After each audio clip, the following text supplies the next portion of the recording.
June, July. When you look at increased net exports and impacts of the war in Ukraine on global supply chains and prices, well, it also contributes greatly to why you're still buying 4 tomatoes at 1,000 shillings. Now, these outcomes are supported by humanitarian food assistance rations, equivalent to 40 to 70% of households' energy needs. We do have David Kavanda, who's very passionate about food security, and we've been having a prayer discussion here that has gone into conventional agriculture, nutrition and economic rights, organic farming, etc. He comes from the Center of Food and Adequate Living Rights, and that is Seafood, and he's the executive director there. Mr. Kavanda, most welcome once again to Morning at NTV. Thank you so much. Now, I'm happy to be here again. We want to first understand, what is food security? Food security is a situation when everyone, whether a man, a child, a woman, whether alone or in the community with others, can have access to food or means of access to food anytime. And when we say access to food, adequate food, because some people may have food, when it is contaminated, then that is not food. Because our slogan is, if it is not safe, it isn't food. So all those dynamics, and when we talk about every child, every woman, every man, it is intentional because the nutritional needs are different. You may find that a child's nutritional needs are not the same like a grown-up nutritional needs. So any time of the day, and people must be able to access adequate food. So that is food security. Okay. Yeah. And what's the status of Uganda's food security right now? You see, where we start off from, I need to tell people that we find ourselves at a crisis. A crisis. And it is at multiple, levels, stages. Why am I calling it a crisis? People may not see it because it is not coming off to find like dead bodies on the street. But we know that many people are living but dead. Many people are giving birth to children, but they are giving birth to dead children. And they are nurturing dead people. And I'm not an alarmist here. It is very simple. When we thought that we have rains, that the food prices are going to reduce, they are not reducing. We have 35% of the Ugandans under acute food insecurity. So many people can't afford 2 meals in a day. Others cannot even afford a single meal in a day. We grew up knowing that food is expensive in the cities or in towns, but that is long gone. So beyond the food availability, as in food in my house, you find that we also have other issues of food safety. Now, this is another crisis, that we have been misled as a people to grow food using conventional means that use synthetic chemicals, pesticides, weed killers, everything people land their hands on goes to the garden. So food production is another crisis level in this country. So we are here to speak to people that the rainy season is here, and many people are planting. Many private seed companies are advertising fertilizers, seeds, but be extremely cautious and careful, because you are taking chemicals into your gardens, into your homes, because many people do not even have... Mr. Kavanda, if I might interject right there, the farmer is doing the due diligence to plant and tap into the season that has come. And those that are marketing their products, fertilizers and insecticides and such, are also just really trying to support the farmer. And so I've often found that there is a gap between the farmer's understanding of what they're purchasing versus what is being sold to them actually, and its impact on exactly what they're wanting to plant.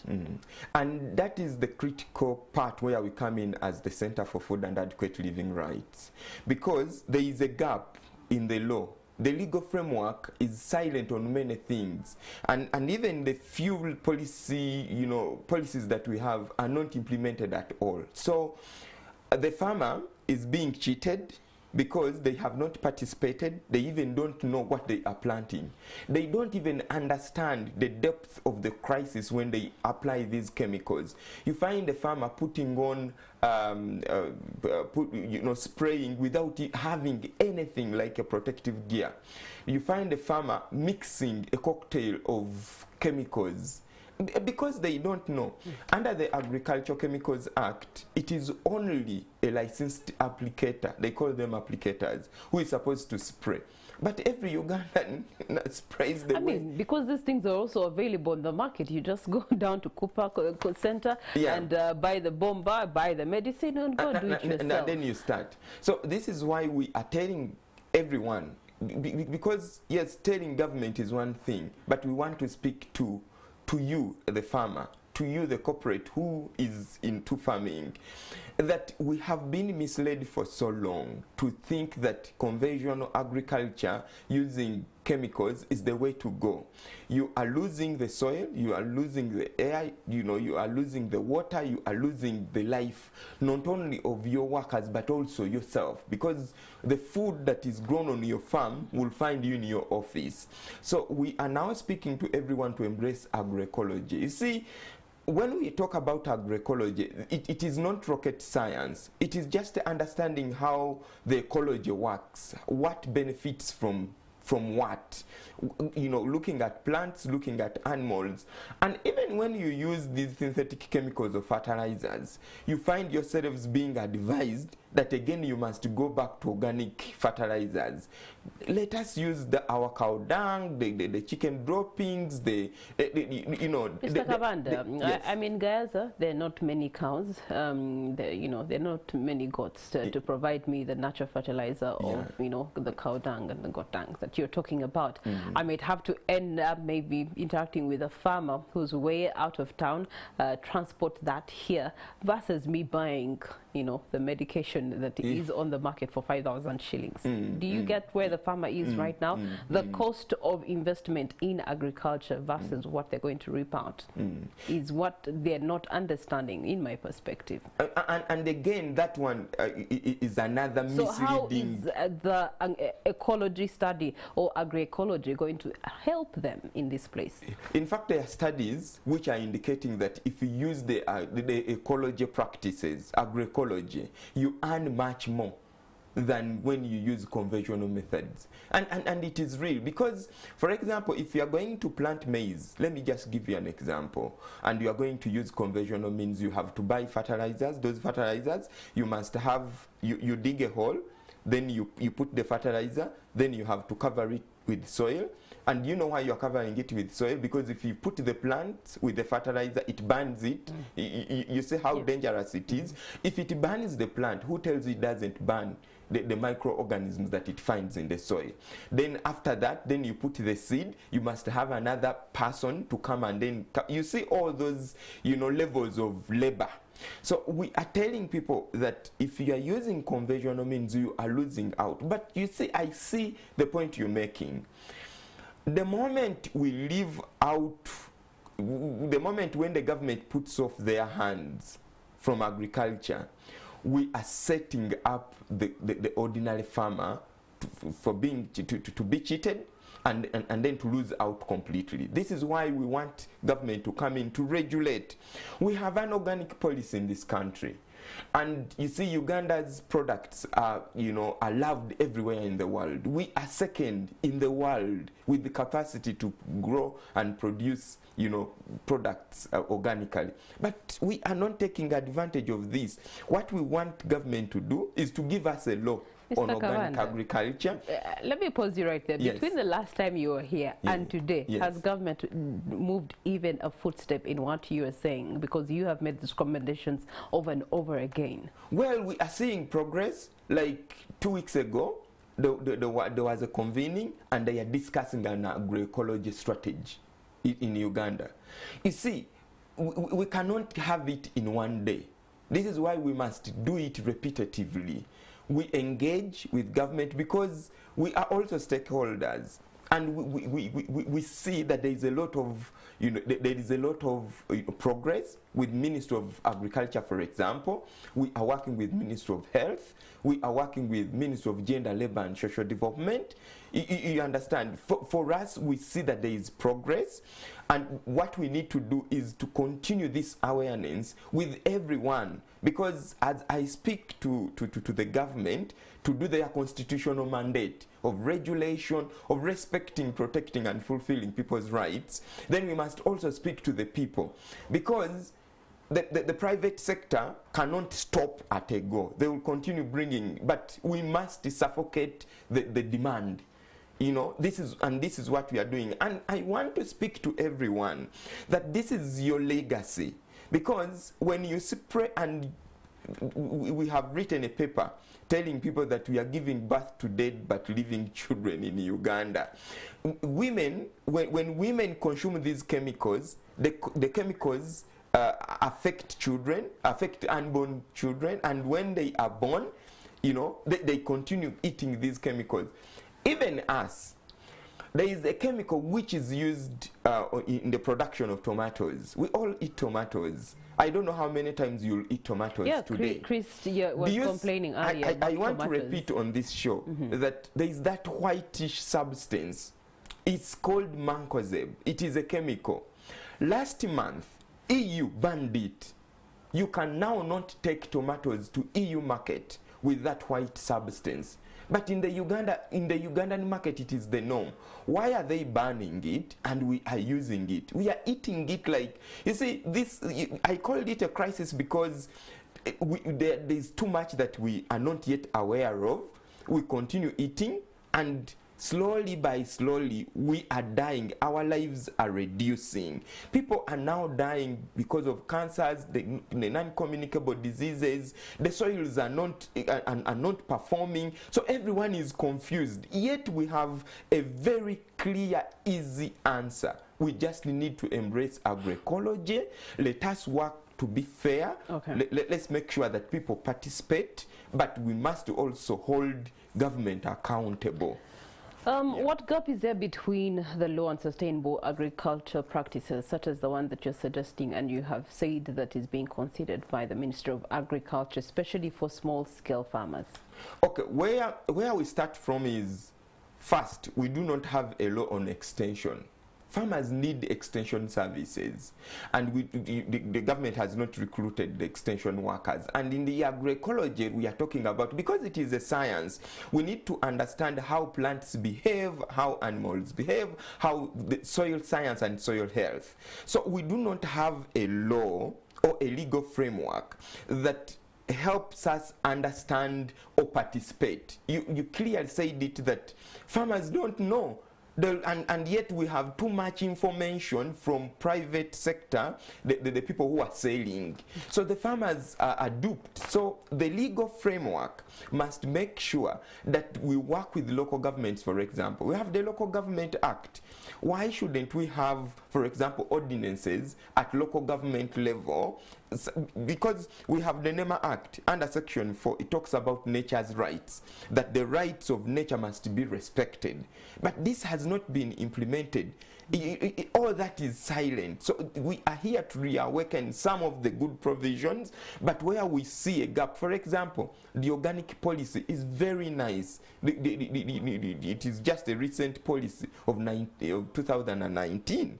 So what we are urging government to do, yes, thank you so much. You brought this policy, but a policy is a policy. So how then do you want the legislators move to play and, you know, participate actively in terms of implementation?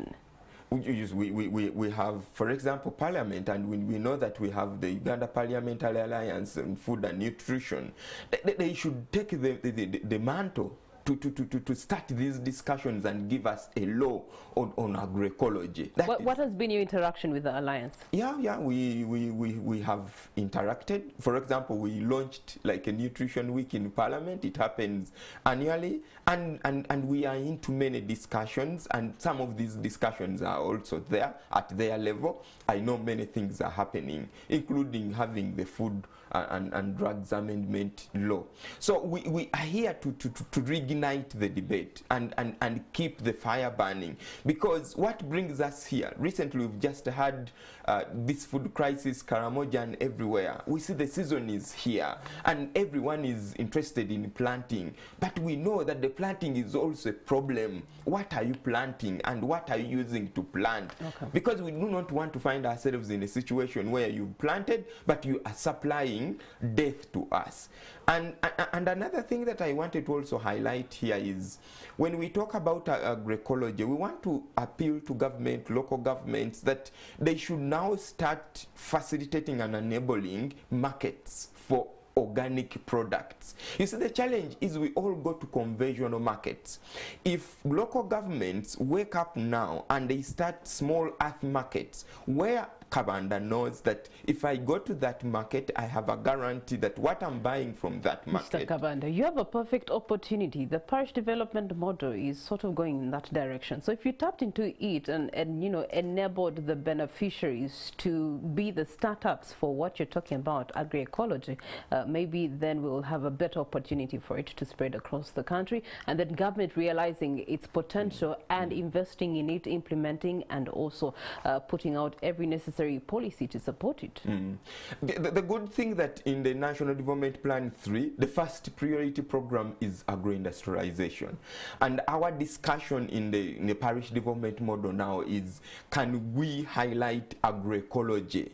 Can we, if this money is going to what you call the vulnerable of the vulnerable, women, youth, and all these people who find themselves at the bottom of the pyramid, can we engage them? Because we all know that their main work is agriculture.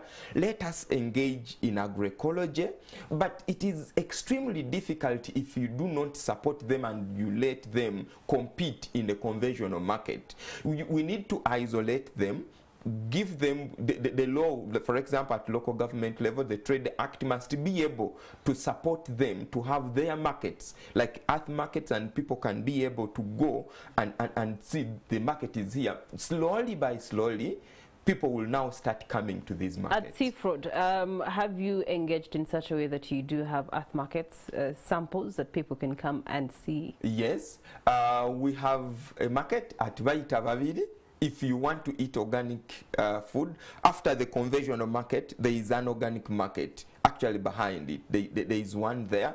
We have another market. We work with Caritas in Zambia. It is on Saturdays. If you went to Sharing Hall in Zambia, there is an earth market there. We are starting another in Gayaza as Seafraud. We are already discussing with Kasangati Town Council, and they are on board. We have also started another one in Chiboga.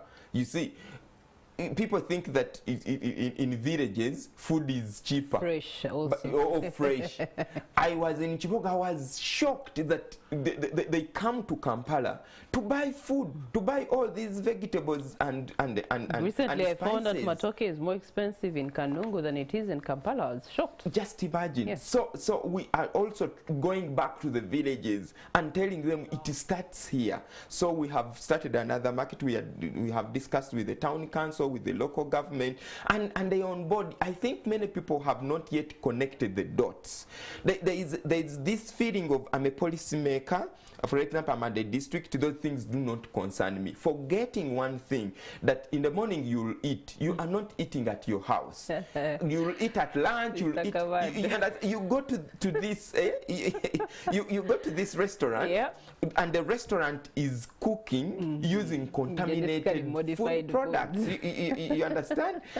And you see, we are telling people, you eat fresh vegetables, but you see, I'm even stopping, telling people to eat them. Okay, as we round up this conversation, it's a planting season all over again. You've talked about agroecology. How do we move to utilize this planting season so that at the end you do have food that is organic, authentic, and good, not just for security but for nutrition of the country, status, and so on and so forth? We have created a portal as Seafraud, and if someone wanted to find out how to do it, we even work with local governments. I want to encourage every Ugandan, if you have anywhere you can plant anything, be it in your home, now the rain is here, please plant plant such that we have plenty of food. But as we plant, let us make sure that we do not plant these synthetic chemicals. If you are buying seeds, let us find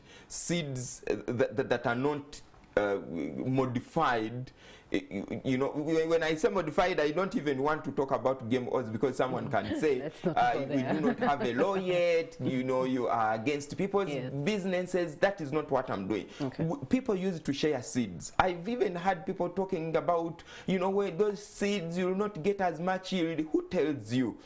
We have a call center at Sefrot, for example. If people wanted to get much more information about organics and agroecology, we are here, and the movement is growing, by the way. I'm speaking from Sefrot, but I know other organizations are also coming up to build up a movement. All right. Thank you so much, David Kabanda, for your impact on ensuring that there's food security in Uganda. Now, he has given you a challenge, especially for people who are in NTV Road. The place is called what? Abaita Babiri. There's two markets. There's the market that sells your usual. In fact, when you see the first market, then you just go behind it. The market is there. Okay.